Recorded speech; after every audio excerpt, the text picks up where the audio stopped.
Yeah, dude, I could never make beats. You know who was good? Who was good? Was Bernard. Dude, yeah. He was so hard on the pencil to also write things. Does he also like drop it like it's hot? He could do it with his mouth like.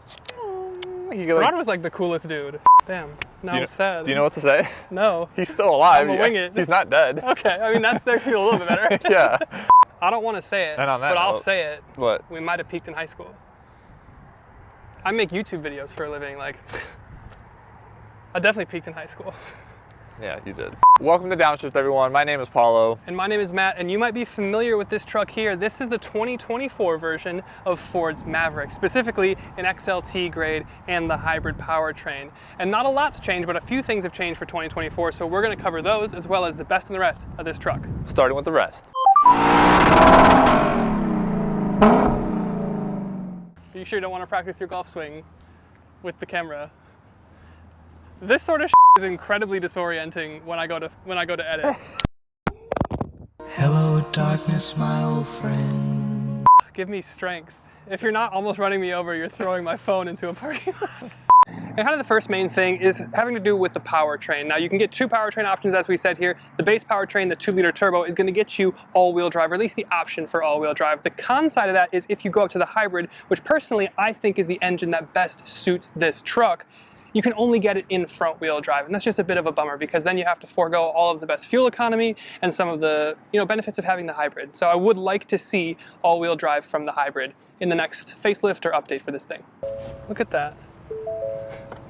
I could not tell you, I have not had a single car in the 5-6 years that I've been doing this that actually needs you to turn the key. Wow, it's Impressive, Ford. Not one since 2018. Amazing. This is not the base trim either.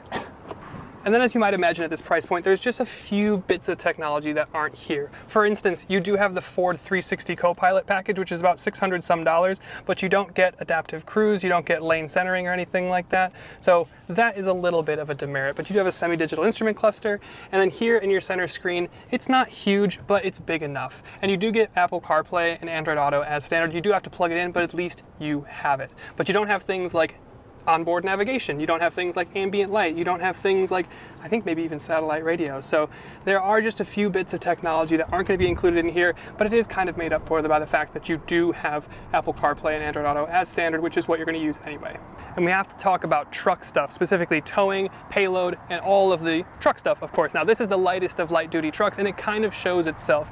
Here we do have the towing package, but with the hybrid and its front wheel drive, you're going to max out at about 2,000 pounds or 1 ton. You can go up to the turbocharged engine, the base engine I should say.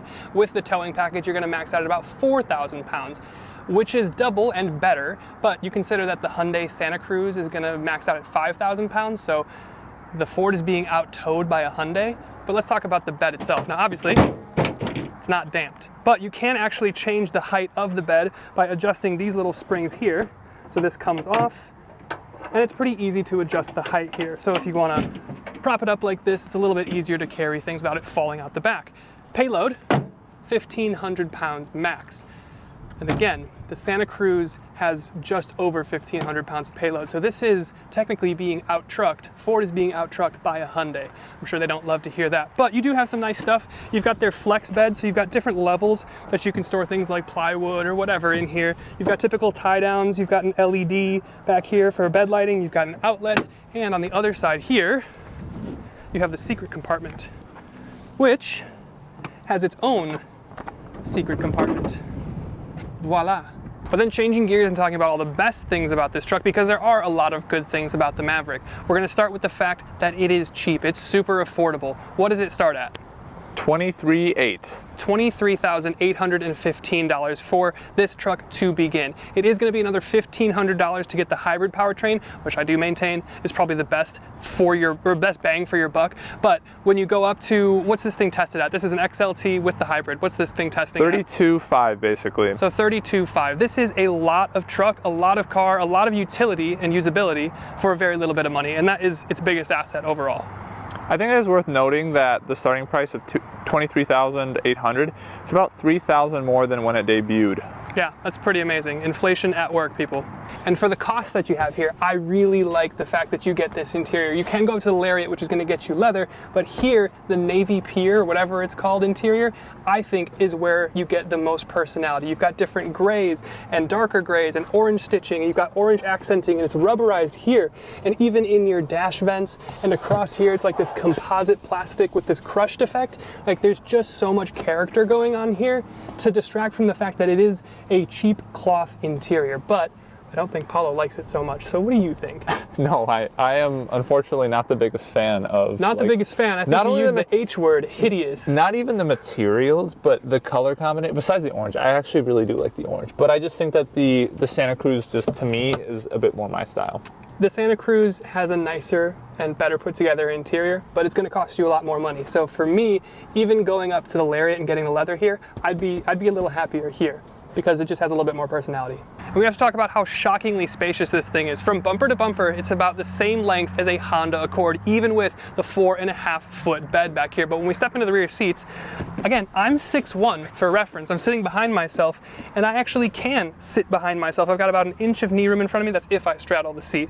But I have a shocking amount of headroom. Even with my nub, I'm not going to graze it, and you guys know how I hate that. But the seats back here are actually pretty utilitarian and pretty practical. The seat bottoms come up with a little pull of a cord, so you've got some additional storage back here.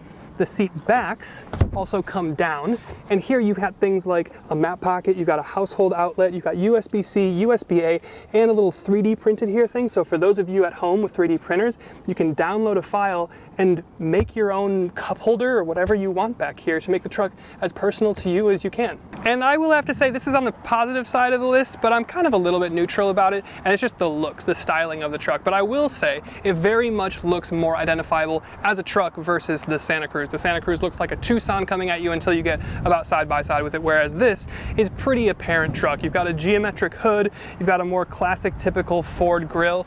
Now, last year when we had the Lariat, this was your LED running light. It's not that way this time. You've also got incandescent turn signals and kind of reflector style LEDs, but it does have a truckish personality.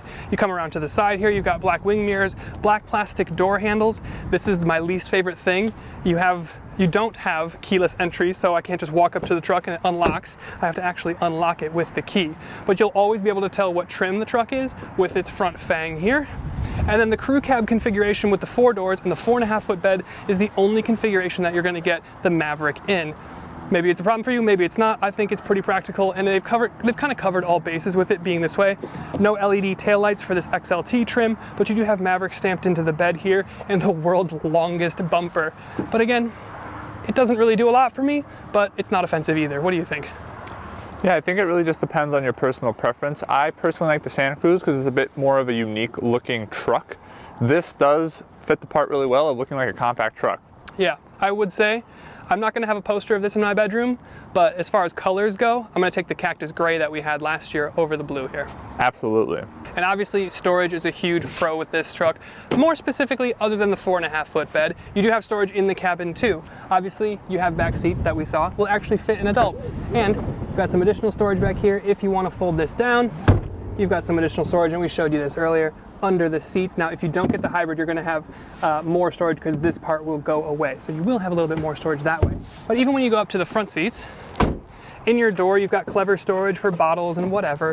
And then you've got a, pretty typical glove box storage right here. Again, it's rubberized, pretty deep center console, and a couple different places to lay your phone if you want it horizontal or if you want it sticking up, because it's not going to be wireless CarPlay, but you can actually stick your phone up here, and there's a little cutout so you can have it plugged in too. So pretty clever and pretty practical, along with the cup holders and storage cubbies next to your screen. Well, one of the best things about the Maverick, like I've said all video, is the hybrid is the powertrain that you should get. And it is a bummer that it's not standard anymore for 2024. I do like the fact that you can still get it. And you get almost 45, 50 mpg in real world driving that we've been getting this week. So that is just incredible. I know it doesn't have all-wheel drive, and it costs a little bit extra, but you're going to make up all of that in the form of your fuel economy, because if you don't get the hybrid, you're going to get about 20, 25 mpg from the turbo engine. So get the hybrid. Brake boost. It sounded so confused. It sounded like, what is going on right now? I've never done this before. The one thing that I have noticed is like there's a surprising amount of, maybe not surprising for the price point, but there are definitely some vibrations that come through the steering wheel, especially at lower speeds. Hey, well, it just has more feel than your car. Can we talk about this wind noise for a second? Yeah. I mean, it is really windy today. Yeah. But there's a good amount coming into the cab. Let's not get ahead of ourselves. We're going to talk pros and cons. Yeah. I basically Pros talked about first. mine, obviously, so let's have yours. Okay.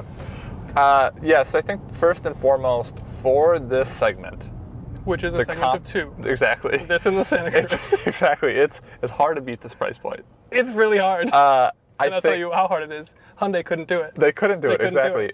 For what you get here, bang for your buck.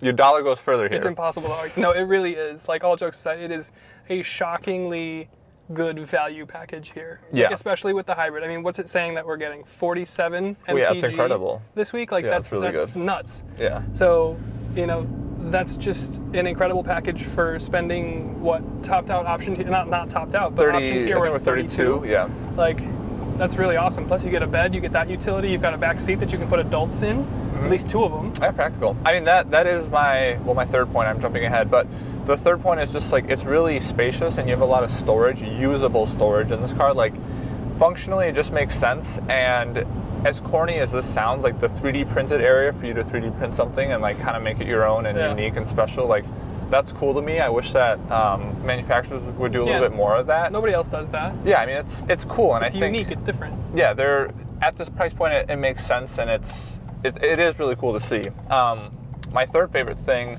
is just how well it drives for what it is.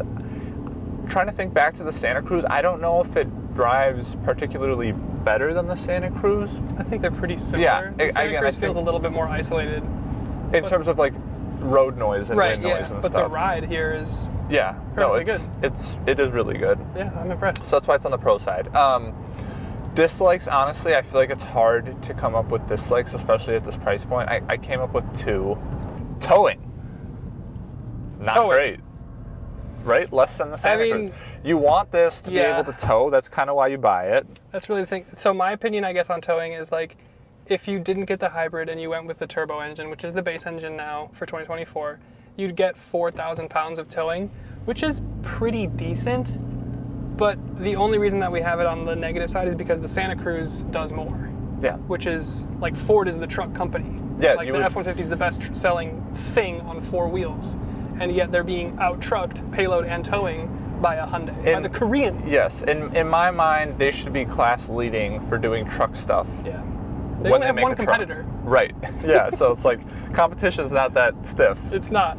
Well, apparently it is. Apparently, yeah. And then the second thing that I dislike, which I think we've kind of talked a lot about, but just the fact that you can't get all-wheel drive with this amazing powertrain that we have here, where we're getting 47 mpg, like this with the all-wheel drive, I think would be the perfect chef's kiss. 100%. I think Sadie would own. I think my wife would have it if it came with all-wheel drive in this hybrid. Like, I'm pretty sure we would own one. Yeah, at that point, it just makes sense, and hopefully for the next generation or years. Why did that guy get so close to me? That kind of looks like your old car, actually. It does look like my old 4Runner. Hopefully they release that in the coming years, because I think it just makes sense, and I think that they would sell a lot of those personally. Yeah, no, I completely agree. The non all-wheel drive hybrid thing is, if I'm really honest with myself, that's really the only issue that I have with the truck. Yeah. So with that, that's what I've got. So thanks to Ford for letting us have a go in the Maverick again, and we'll see you in the next one. Bye. Sorry, I forgot to say bye. I was focusing on this wind noise because I feel like it's getting progressively louder as we drive. So loud. We're driving into it now, but it is like surprisingly loud. Because I've been living with this thing all week and it has not been that loud. Anyway, bye.